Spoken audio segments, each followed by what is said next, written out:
knowing what goal to set, I think, is really important and obviously a master skill. It might be even more of a master skill to know what goals are no longer serving you and to know what goals to quit. I think that it's time to quit a goal when it's conflicting with a more important one. Next Level Nation, today for episode number 2118, we're going to hit you with a quick 15. So hang on, put your seatbelt on. That's all, I guess, those two things. How do you know when it's time to quit a goal? All right, we're doing for me, it's not a 10 pound in a 10 week challenge. It was pretty much a 5 pound in 10 week challenge. Alan's doing 10 pounds in 10 weeks. Everybody in the Next Level Fitness Accountability group is kind of doing a different thing. I woke up today and I was at 172, I think. No, I was at 173. I went and did an hour of cardio. And then I was like, I'm going to sit in the sauna for like 20 minutes and see if I can sweat out a little extra weight. Maybe let me see what my weight's at today. Maybe I'll be under 170 after I do that. And I was at 170.5. And I was like, I'm not going to push it. I do not want to go back in the sauna. And I had a moment where I was like, okay, I'm right around my goal. It is getting to the point where it is becoming detrimental, where there's just too much going on. I'm going to Vermont next week. I'm going to Myrtle Beach. The last thing I want to do is be dieting when I'm doing those things. I don't want to do that. It's my best friend's bachelor party. I'm going to be dieting the whole, like, come on, what are we doing here? That's not necessarily a good look. And I've been dieting for like 5 months or 4 months. I'm essentially done with it. I'm not quitting the goal, but to Alan's point, when the goal conflicts with other goals, when the goal is no longer serving the purpose of the goal, when it's not serving the purpose that it did at the start, it's worth looking at. I'm not saying you should quit goals when they get hard. I'm not saying that. But you have to revisit it and say, okay, where am I now versus where I was? Is it still serving me? Are circumstances changed? All of that stuff. So, yeah, how do you know when it's time to quit a goal? That is the question I would pose to you to start this episode. How do you know when it's time to quit a goal? The first thought that I had when we were deciding to do this episode is it's when it conflicts with a more important goal. So, what is the more important goal it's conflicting with? Productivity. Business. Yeah, it's hard to be dialed in all day when all you can think about is food. Yep. It's hard. Yeah, your willpower is lower. For sure. There's a direct correlation between blood sugar and willpower. And you're doing intermittent fasting. I would say that I'm playing on legendary mode every day because there is no food. Even after a work, I told you this. I said this is not good. I work out at 6:30 and I come home 6:30 in the morning, and then I come home and I work a 12, 13 hour day, and then I eat at like 8 o'clock at night. Probably not optimal. Definitely not. So definitely not. Yeah. Your muscles need protein. Brain, muscles, everything. Yep.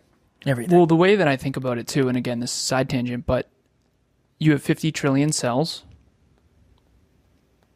fat cells, muscle cells, bone cells, brain cells, whatever, 50 trillion. Every one is a little factory, and every single one of them has to go with less than they need to produce the shirts or the fucking whatever in the metaphor. Yep. That's why you feel like shit. Yeah. That's why winning a fitness show was so challenging, because I had to make sure every 50 trillion of my little factories basically ran out of materials, raw materials, and I was just like, this is terrible. This is terrible. So when I'm bulking, I actually feel not like a superhero, but in comparison. When I'm bulking, I feel unbelievably more willpower, more self-control, less fear, less risk averse, more productive, more on point, more intelligent. I feel so smart when and honestly, there is a correlation too. A lot of people, and again, I don't want to be unkind with this, but a lot of people that are overweight in business owners, a lot of people that are business owners end up very overweight. One of the reasons is because they're on the road, they get fast food, whatever, but it's also because productivity requires food. And if you have to use willpower all day, I remember when I was in sales, I had, brunch, lunch and learns, pizza. It was a whole thing, man. You're on the road. All you do is take people out to talk about the machinery, and I was in industrial automation, but at the end of the day, when do you know it's time to quit a goal is when it's conflicting with a more important goal. Okay, well, how do you know what's a more important goal?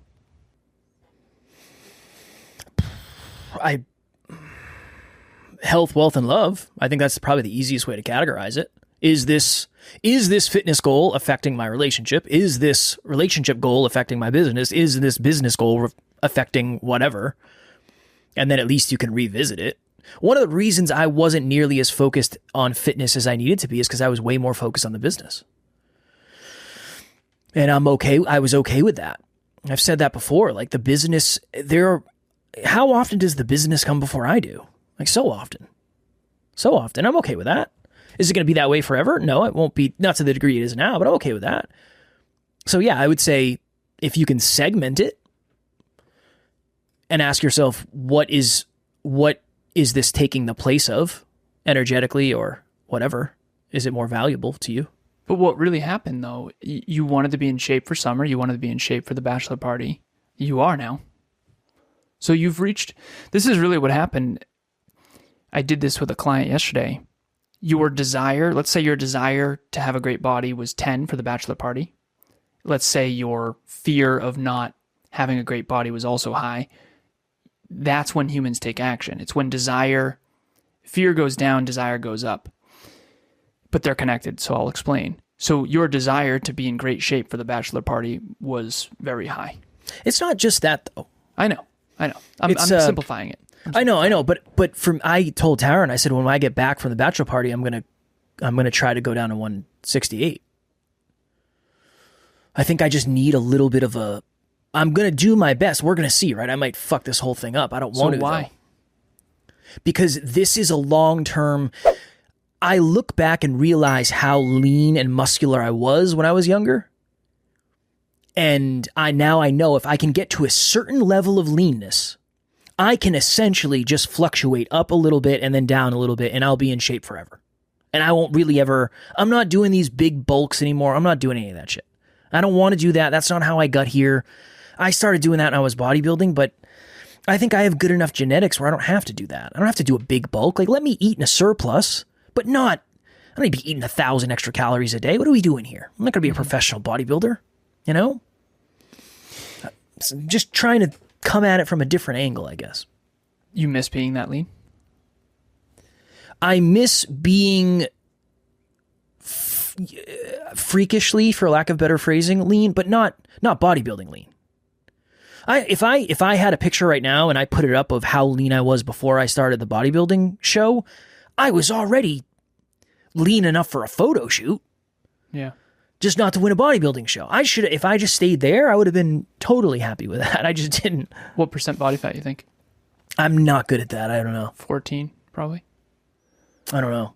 I genuinely don't. I'm terrible at that. I don't know. No. For the purpose of this episode, though, let's assume that your desire to be lean did go down as you got closer. Because that's what happens. Right? Because people always say, well, why 10 pounds? It's arbitrary. 10 pounds in 10 weeks sounds cool. There's no real rationale behind that. Everybody has a rationalization story for why they do what they do. It's a narrative. It's, why do you want to be leaner? Well, I want to look better. Okay, well, why do you want to look better? Well, I feel good when I look better, right? So at the end of the day, I don't want to go too crazy deep, because what is the point of being leaner? So when do you know when to quit a goal? When it's conflicting with one that's more important. How do you know what's more important? It completely depends on the future you want. This is why I came at you so much in the last episode, because if you don't know the future you want, none of this can even be calculated. We were talking about the past in the last episode, though. But the opportunity cost part. Yeah, we talked about opportunity But it cost. didn't. There was no opportunity cost because there was no opportunity. Exactly. You said your thesis was because I wanted to maximize my potential, of course I'm going to regret the things in the past that were wildly detrimental to that. Yeah. Whereas if you don't care about that, there's no opportunity cost. Or maybe I'm just better at rationalizing it in my head. I do think that's true. Right? Like, do I regret not staying in that level of shape the whole time? Yes. And there's no fucking way. What? No. No, there was, though. There was. I can't imagine a world where I would have done it, though. Why? Because there were other things that were more important, like finding a way to make money. So I didn't 100%. I think. If you took this level of consciousness, let me break this down. If you took Kevin's brain now, what you are aware of now, and put it into Kev 5 years ago when you were leaner and bigger, and we both were. That's why, okay, so I'll be honest, I regret. When COVID hit, I was overhead pressing 225 seated for reps. I was very, very big compared to now. I had a lot more muscle mass. I was out of the gym for 4 months. Very rarely do I blame external circumstances for my own inadequacies. This affected me.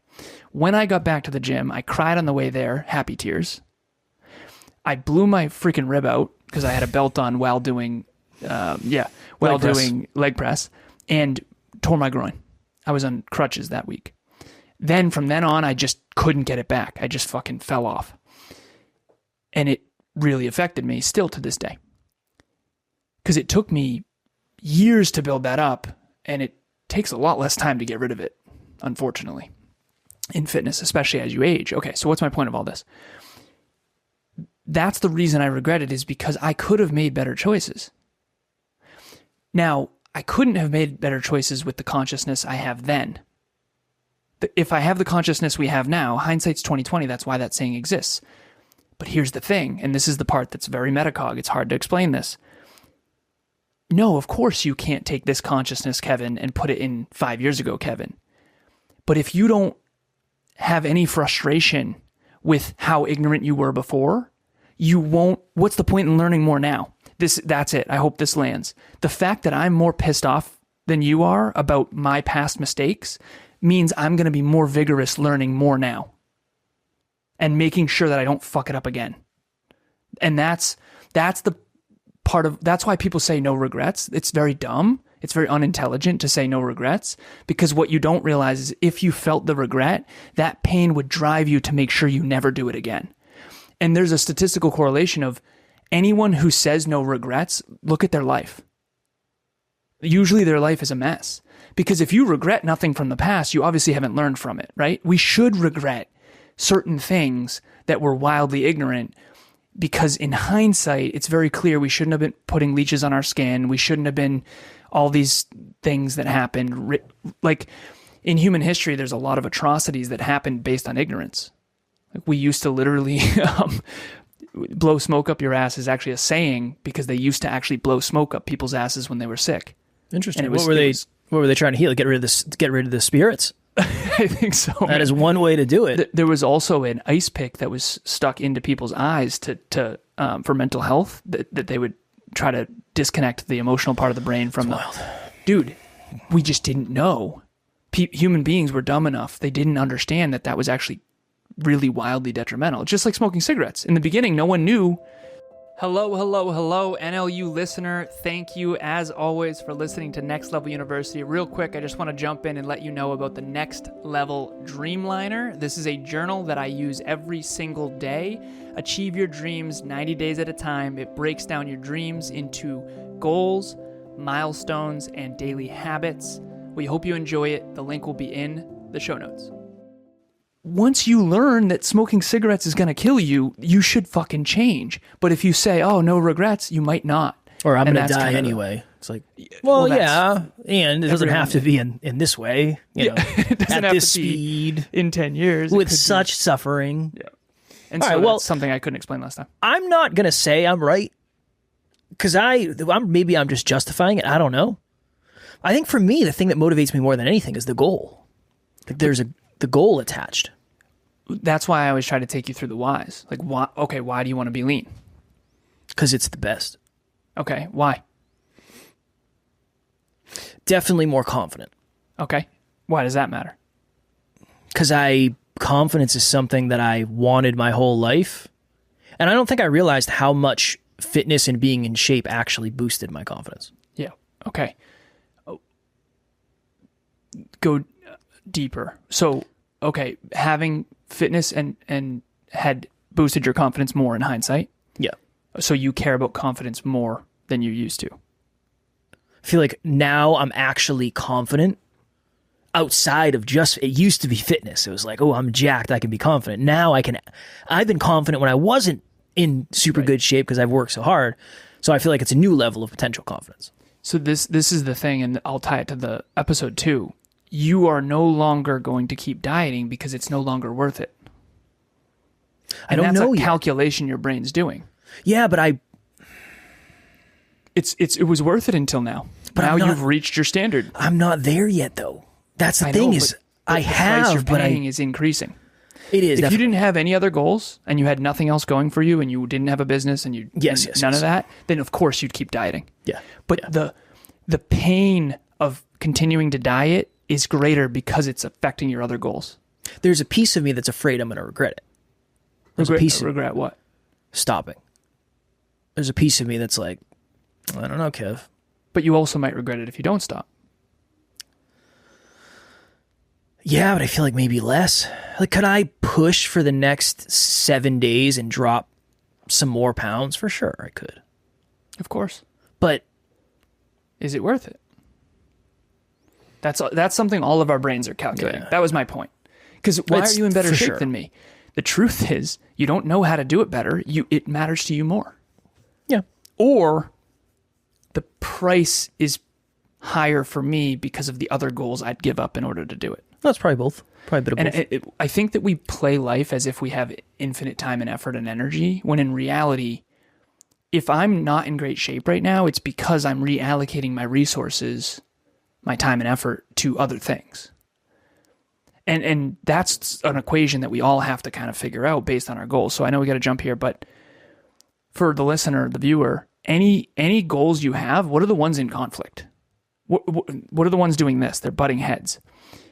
If you have a goal to have the most magnificent intimate relationship possible, and you want to do 52 date nights this year, 52 weeks a year, so within the next 12 months, that's going to affect your bank account. And if you have a finance goal that conflicts with that, you're going to have to pick.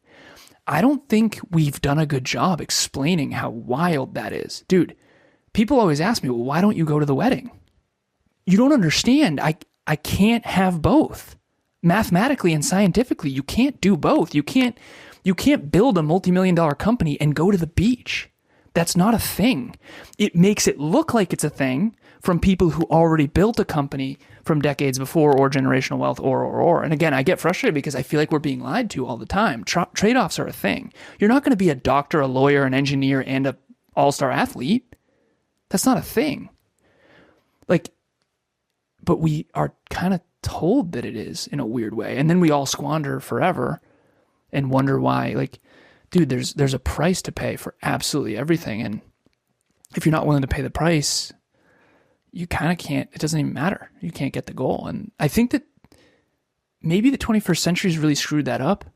I think social media has. I feel like we used to know that more. I was on last piece, I was on with a podcaster. He said from 1 to 9, I was a farmer with my grandfather. And we would get up with the sunrise, we'd go to bed. He said that was the peak. I peaked in productivity right then. He said it's been easy. I've run businesses. Nothing is in comparison to when we were farming. We were the hardest working I've ever seen anyone. Of course, it's going to be easy for me to work 6 hours a day now, when I used to work from dusk to dawn, or dawn to dusk. Not a farmer, I don't know. But I really think we've lost it, man, when it comes to this. The goal achievement thing, and I don't want to make this about me, I'm realizing through coaching people, because we're reverse engineering their futures. We're doing this new thing called the Next Level Wealth Builder. If anyone's interested, reach out. It's, no one is thinking about future. You gave up future millions with that choice. No one is calculating when you break down the years. I did this with a client recently. When you break down all the years, you realize, I wasted and squandered so much time and effort when I could have been way more successful and fulfilled and had a higher quality of life and all that kind of stuff. And I wish we were taught this stuff. So if I ever sound preachy, that's why. I feel like, last thing I'll say before we get out of here, and completely off topic as always, but if you don't know how to make the million, you don't realize that you're sacrificing the millions. I know. That's that for me, I never realized it. So it didn't even seem like an opportunity. Agreed. And that's why I want to teach people now. That. Yeah. Because once you know it, you'll actually have the pain of not doing it. Yeah. So it's take the consciousness pass it to you. So you're 8 years ago with a head start on consciousness, at least, right? You can't download somebody's consciousness completely, but right. And our decision making is based on our current awareness. Right. And your current awareness is different, so you make way different choices. I mean, I wish I could introduce you to you 8 years ago. It would be, what the fuck? I'd punch him right in his throat, probably. I think you guys would have some laughs, and it would be so cool I wish I could watch you try to convince him. Because that's my dream. My dream is to convince people what they're giving up by not making better choices. And I gave up so much by making some terrible choices. And I'm not, it's not a pedestal. It's just. Do you think that motivates someone more than what they're not getting? Like even the framing of what they're giving up versus what they're not getting? I know they're the same exact thing, but they're not. Yeah. This is a math mind thing. The math part of the brain. For me, you just said the exact same thing to me. Yeah. I don't know if I can even what get they're that to not land. getting and giving up is identical in my mind. But that's a labeling the emotional reaction. That's one of my biggest issues is I don't know how to make it emotional because it's so science. It's just ones and zeros. It's just, it's like if you were to ChatGPT that, it would tell you how unintelligent your choices were. That's how I feel. But I don't know how to humanize it or emotionalize it or whatever. I'm just gonna put a computer screen right in front of your face, and then like when you say it, it'll just spit it out. People will be like, hell yeah. Okay. That is my life's greatest challenge, is how to communicate to emotionally driven people. Well, that's what I'm here for the majority of the time. Even you've gotten way better at that for sure. So I don't. Thank you, brother. You're very welcome. Yeah. Yeah, I think that's just one of those things. It's a label. Labels affect things way more than I think we understand. So that's why I asked. We'll save that for another episode. All right. Next level. I'm always asking you to explain it. I don't know if I can explain it because I never would have resonated with opportunity cost because I didn't feel like there was opportunity. So you have to understand out there that in a way, there might not be that much opportunity really, but if you do it more, the opportunity increases. So the cost actually increases too, but you can't. There'll never be as little opportunity as there is now. Especially, and the difference between the level of opportunity now and the level of opportunity in 5 years is how seriously you take it. Nice. That something? Yeah. Maybe. All right. It's something different than what I would have said, which is all I can hope for. Okay, perfect. It might be extremely wrong and inaccurate, but it's different than what Alan would have said. That's good. I think it's accurate and different. Right. So. All right. Next Level Nation, if you're looking for a group of people who talk about weird shit like this on the regular, and it's cool to grow and it's cool to evolve and it's cool to do all of this, we have a private Facebook group called Next Level Nation. We'd love to have you. Success through personal development. That is what we are here to help you do.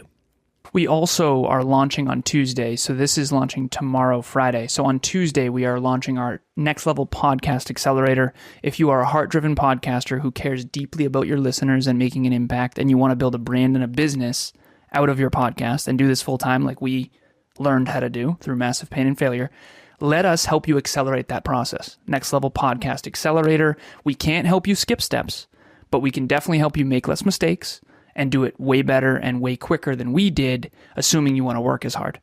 And it's literally with the promo code NLU Listener, it's less than $25 per session for the 12-week program. The link will be in the show notes. Everything you need to know is on that landing page. Boom. As always, we love you. We appreciate you. Grateful for each and every one of you. And at NLU, we do not have fans. We have family. We will talk to you all tomorrow.